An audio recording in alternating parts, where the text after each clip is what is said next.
Hello बच्चों, मैं Geeta Paliwal BA first year में फिर से आपका स्वागत करती हूँ। कल हमने पढ़ा था संप्रभुता के अर्थ और परिभाषा। आज हम पढ़ेंगे संप्रभुता के लक्षण या विशेषताएं। संप्रभुता आपको कल मैंने बताया था कि सर्वोच्च शक्ति, जिस राज्य की सर्वोच्च शक्ति, किसी भी क्षेत्र में दूसरे देशों का दबाव नहीं हो और वो देश स्वतंत्र हो, खुद का संविधान हो, खुद का कानून हो और स्वतंत्र होकर हम सबसे कानून पालन करवाए, वो है संप्रभुता यानी सर्वोच्च शक्ति। उस राज्य देश की सर्वोच्च शक्ति आंतरिक क्षेत्र में और बाहरी क्षेत्र में विदेश कोई भी दबाव देकर हम पे कोई संधि नहीं करवा सकता है और आंतरिक में कोई भी विरोध नहीं कर सकता है। देश का कहना मानना ही पड़ेगा। ये है संप्रभुता यानी सर्वोच्च शक्ति उस देश की। तो आज उनकी विशेषता या लक्षण देखते हैं। पहली विशेषता संप्रभुता की है कि निरंकुशता, यानी जिस देश में, जिस राज्य में संप्रभुता है वो निरंकुश होगा। निरंकुश यानी किसी पर किसी का अंकुश नहीं। कैसे? जैसे कि आंतरिक क्षेत्र में सभी व्यक्तियों और समुदाय जो उस देश में रहते हैं, व्यक्ति और समुदाय पर नियंत्रण रखती है। कौन रखती है? राज्य। किसके बल पर? संप्रभुता पर रखती है। शक्ति के आधार पर नियंत्रण रखती है तथा राज्य की आज्ञा को चुनौती नहीं दे सकता। यानी व्यक्ति और समाज या समुदाय जो वर्ग उसमें रह रहा है, वो जो राज्य कहेगा उसका कहना पालन करना पड़ेगा और उनके नियंत्रण में रहना पड़ेगा। वो उनके नियंत्रण को चुनौती नहीं दे सकती। तो वही है कि निरंकुश, यानी इनकी विशेषता, संप्रभुता की एक विशेषता है निरंकुश, यानी राज्य के ऊपर कोई अंकुश नहीं होगा। जनता राज्य का कहना मानेगी। वही संप्रभु देश, उसी देश को संप्रभु कह सकते हैं। दूसरी संप्रभुता की विशेषता बताइए, सर्वव्यापकता, यानी राज्य के सभी व्यक्तियों और समुदाय पर नियंत्रण।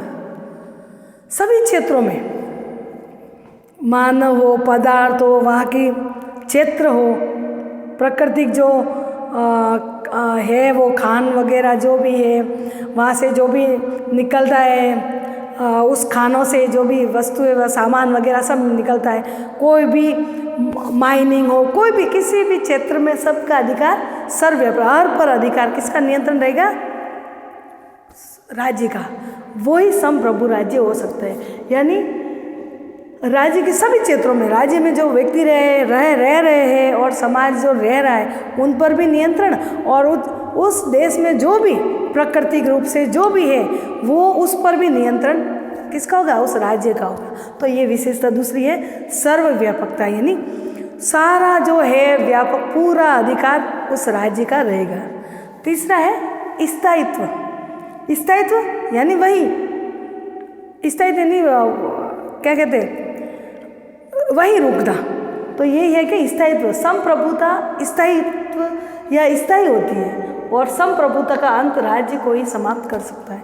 यानी राज्य जहाँ जो कोई भी देश हो या राज्य हो, वहाँ संप्रभुता स्थायी रहेगी। अगर संप्रभुता नहीं होगी या राज्य के पास शक्ति नहीं होगी तो न वो देश ही नहीं रहेगा, वो देश समाप्त हो जाएगा। संप्रभुता के बगैर राज्य कोई स्थापित हो ही नहीं सकता और उनका वो समाप्त हो जाएगा। कहने का मतलब यही है। तो कहने का मतलब खास करके यही है कि जहाँ पर संप्रभुता है तो वो देश स्थायी रहेगा, वो देश रहेगा हमेशा हमेशा के लिए। लेकिन जैसे ही संप्रभुता हटा दी गई तो वो देश समाप्त हो जाएगा।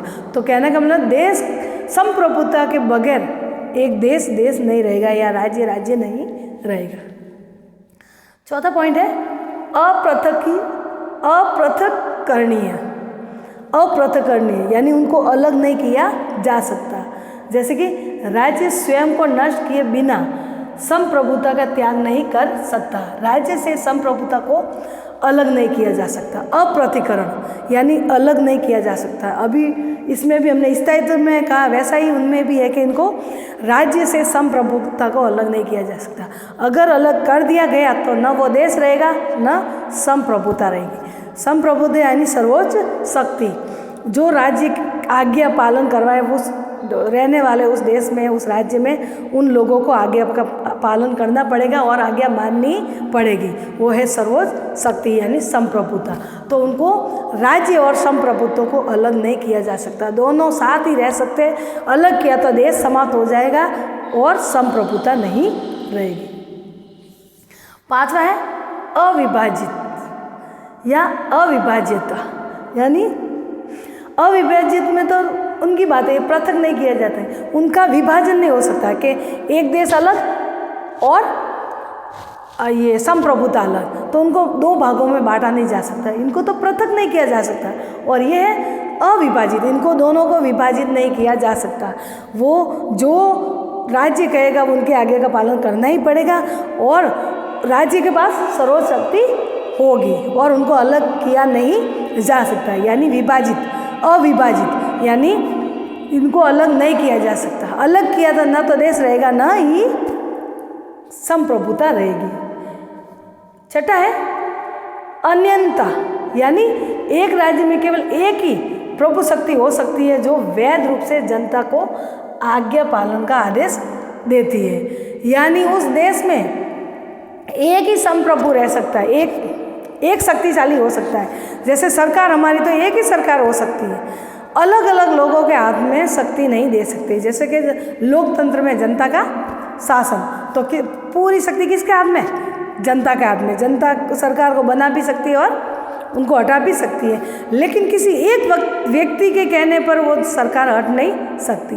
तो यही है कि अन्यंता, यानी किसी एक ही प्रभु शक्ति हो सकती है जो वैध रूप से जनता को आज्ञा पालन करा सकती है। यानी सरकार चुनती है तो जनता तो वो एक होके चुनेगी और सरकार भी एक ही होगी। ऐसे अलग अलग नहीं कि आदि शक्ति उसके हाथ में, आदि शक्ति उसमें हाथ नहीं। सरकार के 3 अंग है, कार्यपालिका, व्यवस्थापिका और न्यायपालिका, तो तीनों के पास शक्ति होगी और दोनों के अलावा न्यायपालिका की अलग शक्ति होगी, उनको कानून को, सरकार को भी कानून पालन करवाने के लिए। तो वो है सर्वोच्च शक्ति। जो सरकार है वो तो पालन करवाएगी, इसे तीनों मिलकर पालन करवाएगी लोगों को। लेकिन जो कार्यपालिका, व्यवस्थापिका है वो सरकार खुद है, उनको पालन करवाने के लिए न्यायपालिका उनका पालन करेगी और सरकार ही न्यायपालिका को बनाई गई है। तो न्यायपालिका लोगों की रक्षा के लिए और सरकार का आज्ञा पालन कराने के लिए, गैर कानून तरीके से कोई कार्य नहीं करे वो सब आज्ञा पालन करने के लिए संप्रभु जरूरी है। तो इसके लिए सिर्फ एक राज्य में केवल एक ही प्रभु शक्ति हो सकती है, यानी अलग अलग शक्ति नहीं हो सकती, एक ही शक्ति हो सकती, व्यक्ति नहीं, एक शक्ति, यानी पूरे देश में एक ही शक्ति। तो कौन होगी? सरकार। अब आप सरकार है वही है शक्तिशाली, तो वो सर्वशक्ति एक सत्ता में, यानी पूरी एक सरकार में होगी, अलग अलग व्यक्तियों में ये शक्तियाँ नहीं होगी। ये है अन्यंता। लास्ट है मौलिकता। मौलिकता यानी राज्य की संप्रभुता सर्वथा मौलिक है, किसी अन्य सत्ता द्वारा प्रदत्त नहीं की जा सकती। यानी ये मौलिक है, मौलिक यानी लोगों ने ये दूसरों के द्वारा दी नहीं गई, दूसरा कोई प्रदत्त यानी दूसरे नहीं दे सकते इनको, ये सिर्फ राज्य की प्रभुसत्ता सर्वथा मौलिक है। यानी व्यवहारिक मौलिक अधिकार, आपका ये अधिकार है, तो ये शक्ति सिर्फ राज्य को संविधान द्वारा किसी भी तरीके से उनको दी गई है, किसी दूसरे देशों ने नहीं दी गई, या दूसरे देशों से दी गई वो शक्ति या संप्रभुता नहीं कही जा सकती। जैसे पहले ब्रिटिश था तो हम संप्रभु नहीं थे, लेकिन ब्रिटिश का शासन था तो ब्रिटिश संप्रभु था हमारे ऊपर, लेकिन हम गुलाम थे। लेकिन जैसे ही हम स्वतंत्र हुए, संविधान हमारा लिखा गया, फिर संविधान के अकॉर्डिंग सब ये नियम बनाए गए। तो ये है कि मौलिकता, कहने का मतलब कि राज्य की प्रभुसत्ता सर्वथा मौलिक है, दूसरा कोई नहीं दे सकता। वो देश ही खुद ही कानून बनाएगा और खुद ही संविधान द्वारा लोगों को पालन करवाएगा और कानून द्वारा उनकी व्यवस्था की जाएगी। तो ये सब है संप्रभुता के लक्षण या विशेषता, यानी ये सब बातें इसमें आएगी तभी संप्रभु हो सकती है। लेकिन ये कहे कि निरंकुश नहीं था, निरंकुश तो किसे कहते हैं? जिस पर कोई अंकुश नहीं, तो सरकार का किस पर नियंत्रण? जनता पर नियंत्रण, यानी उस देश में रहना है या उस राज्य में रहना है तो जनता को राज्य का पालन करना पड़ेगा। और पालन क्यों करना पड़ेगा? क्योंकि उस राज्य के पास संप्रभु है, ये राज्य संप्रभु है, यानी सर्वोच्च शक्ति है राज्य की, और सर्वोच्च शक्ति के द्वारा ही लोगों को आज्ञा पालन करना पड़ेगा। अगर नहीं किया तो वो संप्रभुता नहीं रहेगी, न ही देश होगा या राज्य होगा और न ही संप्रभुता रहेगी। तो कहने का मतलब कुल मिलाकर संप्रभुता के लक्षण में 7 बताए गए हैं, जो ये सब बातें कुल मिलाकर ये बातें आ जाती कि राज्य के बगैर संप्रभुता नहीं और संप्रभुता के बगैर राज्य नहीं।